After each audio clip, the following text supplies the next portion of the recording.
The development of doctor-patient relationships has never been as important as now.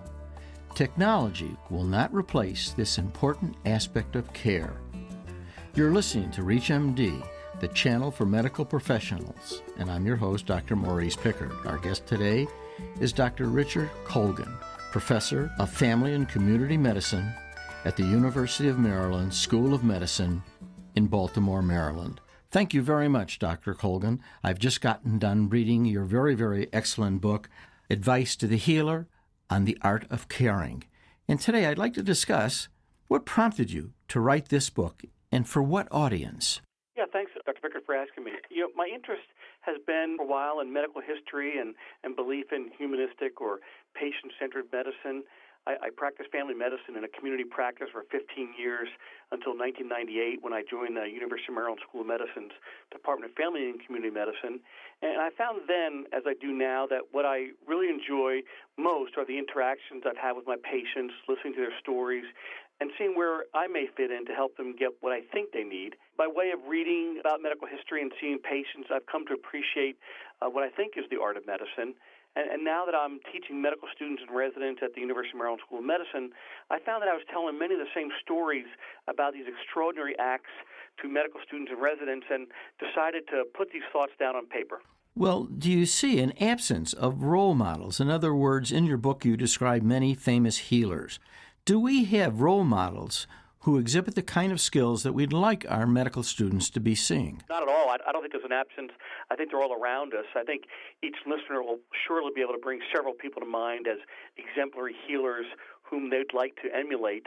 As fascinated as I am about some of history's greatest healers, Hippocrates, Rhazes, Maimonides, Avicenna, Osler, Francis Peabody, Florence Nightingale, just to name a few, I'm also greatly impressed with the examples we see daily in our medical offices or the hospital. The doctors and nurses who go the extra mile, the ones who do the right thing even when no one's looking is what really fascinates me. My physician, for example, always gives me the impression that he has all the time in the world for me. My wife's physician, she tells me when she comes home how they'll often talk for 15 or 20 minutes longer just about each other's lives. One of the persons I talk about in my book is perhaps not very famous, such as Hippocrates or Osler, but her name was Muriel Pettione, and she was a prominent African-American female physician, practiced in Harlem until passing away recently at the age of 97. And I love reading the New York Times obituaries to learn about the lives of people. And in the New York Times obituary, it was noted, and I'm quoting them here, quote, "I would give people as much time as they needed. If you had your heart and mind bursting and needed someone to talk to or someone who was a physician, not bleeding in the body but bleeding in the mind or soul, I would listen. I wasn't brilliant," Muriel Pettione said, but she said, "I wasn't the best physician in the world, but I was nice enough to make people feel good." And when I read that, it struck me. I mean, this was a healer. She was a true healer. And I think there's many examples of healers throughout the ages, too. I'll give you an example. The Persian physician Rhazes was one of the greatest physicians of the Middle Ages, and he urged for evidence-based medicine even hundreds of years ago. Rhazes, like Imhotep and Hippocrates, advocated for the power of observation, and so did Florence Nightingale. Sir William Osler also noted that there's no more difficult art to acquire than the art of observation. So these type of reflections by some of these greatest physicians and healers throughout the ages, I think are worthy of bringing forward, of remembering, and I'm reminded of that adage, those who do not learn from history are bound to repeat it. Let me ask you this, though, in particular. During your career and mine, there's been a shift in medical culture from paternalism to patient autonomy. Has this shift changed how doctors should or do relate to their patients? Is this new dynamic made a difference? I think so, and not always for the better, too. I'll use myself as an example. I had a basal cell skin cancer removed from my ear, and the surgeon told me there are several ways to deal with the hole. We could sew it from front to back, we could sew it from top to bottom, or we could let it heal by secondary intention and cover it with Vaseline. So I asked this doctor for advice on what to do, and the person replied, "Well, I can't tell you that." I couldn't believe that a professional colleague would leave me hanging there. And so I pressed further. I said, "Well, what would you do if it was your ear?" And still the doctor wouldn't budge nor give me any direction on what to do.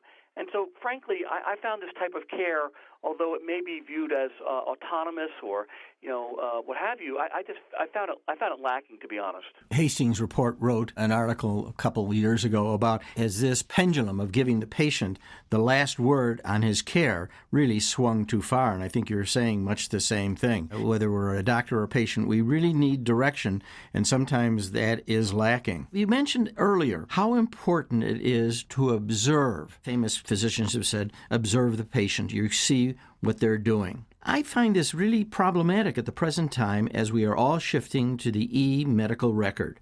I hear over and over again from my friends who are patients or doctors themselves who are patients that they no longer make eye contact with their physician. He sits there, asks some questions, and types away.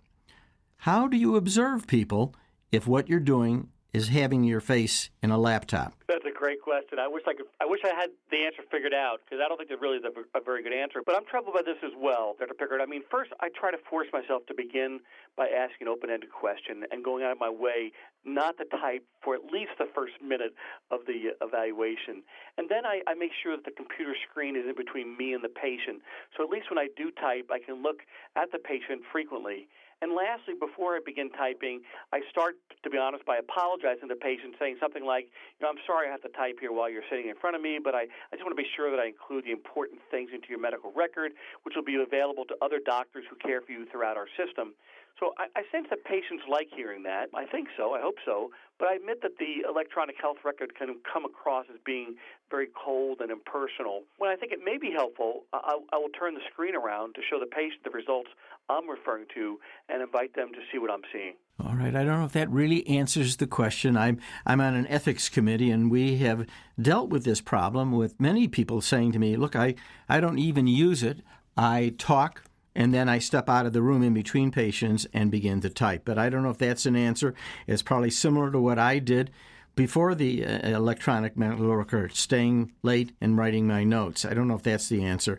But in relation to that, looking at admission notes, I see over and over again cut and pasting of previous admission notes. And the richness of the relationship is often lost in this duplication. I agree with you. There is no richness because it's just a copy, and we've seen these notes over and over again. I agree. It allows us not to delve as much into the patient's story, and it can tempt us to not ask the patient to tell us about themselves. I have several stories in my book, Advice to the Healer, about fascinating patients I've met who only after getting to know them did I come to discover the most incredible things about their lives. One gentleman had cerebral palsy, and he suffered a life of great disability, and it turns out he's referred to me by his parents, who I took care of years before in my hometown. And I couldn't get over how courageously he was living his life day by day. Another gentleman had a master's in social work. He spent his life helping others, only to come down with a vocal tardive dyskinesia from antipsychotic therapy. Teenagers who lived nearby him used to throw objects at him, and this gentleman,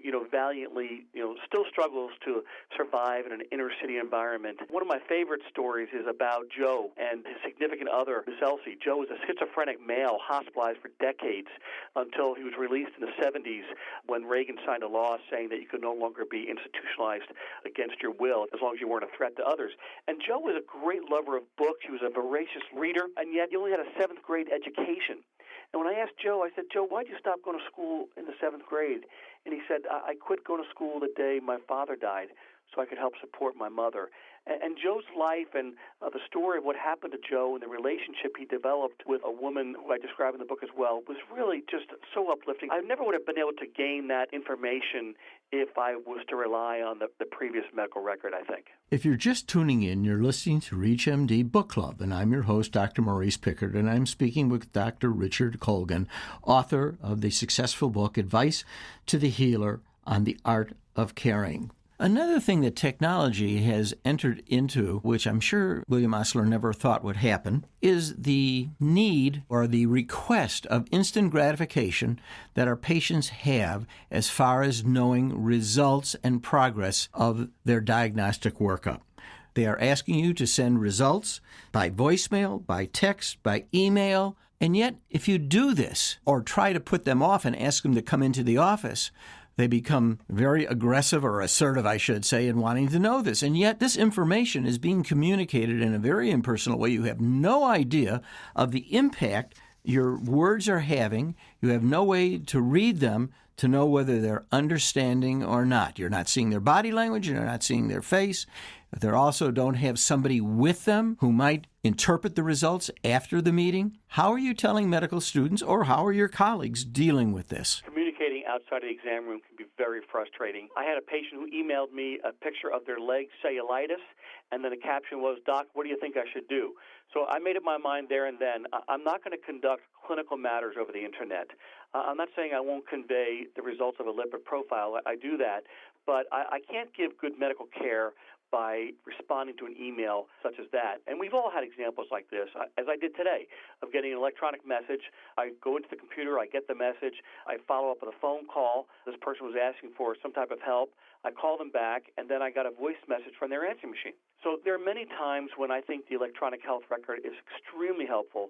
I think to my patients and I for less urgent things. For example, my ability to comment on a lipid panel is a great example, and I can release that data to them. I can write some comments. My patients can access that information through their electronic health record portal, and I like this, and I think my patients like this. So I think there's certain venues and certain testing results that are very appropriate for this, but not for an opinion on, gee, what should I do about this current ailment that I'm having? But to your point, I frequently will leave a message, as I did twice today, saying your question is a clinical concern that sounds like you need immediate attention. Please go to the emergency room if you think you have an emergency, or come into our walk-in center now if you think it's urgent. My style is to inform my patients that the electronic health record is not to be used to have a dialogue over an acute clinical problem. I ask my patients to come in to see me. Even though you've touched on something that seems pretty easy, that is a lipid profile, I've been exposed to the anger of a patient who wanted to know their lipid profile. Please leave it on my voicemail. I did, and she called me back irate. How did I know her voicemail was secure? Somebody else could be picking up her voicemail. Her husband might be angry that her HDL is now different. So it is not, even the simplest questions seem to be fraught with disaster. You touched on storytelling, and it's become such a force in our culture. Do you think we're really using the richness of storytelling with our medical students? Everyone seems to be relying on technology for answers, and so often that story that the patient tells us is really giving us the answer. I mean, you quoted Osler in various ways, and it's been quoted over and over again. Listen to the patient. They're telling you what's wrong with them. This story is so important. Are we using it enough? I think storytelling is sadly not being used as often as it could be. I encourage my students to ask their patients to tell me about yourself. I encourage my students to ask our patients, what's a typical day like for you? Sometimes we're both surprised at the answers we get. Who do you live with? One student taught me a great question, which when seeing a patient who's undergone great strife and stress in their life, this student turned around and asked the patient, what are your sources of hope? And I thought that was a beautiful question. This enabled you to get an idea of this person's source of strength, be it religious or otherwise. I think doctors are natural listeners and storytellers. And you quoted Osler right. You listen to your patient. He's telling you the diagnosis. This is an example of the richness of how to care for the patient can be found if we explore the lives of some of history's greatest healers. Much of what we struggle with today, I think, they were also struggling with in their lifetime. I recommend to my students that they buy the book On Doctoring, edited by Richard Reynolds. It used to be a giveaway-free book to all of the first-year students here at the University of Maryland School of Medicine, and I suspect at many schools throughout the country, but is no longer. In this book are countless literary examples of exceptional doctoring. Another favorite of mine is William Carlos Williams' Doctor Stories. I love Jama's A Piece of My Mind and Paul Gross's blog, The Pulse, which you can get electronically.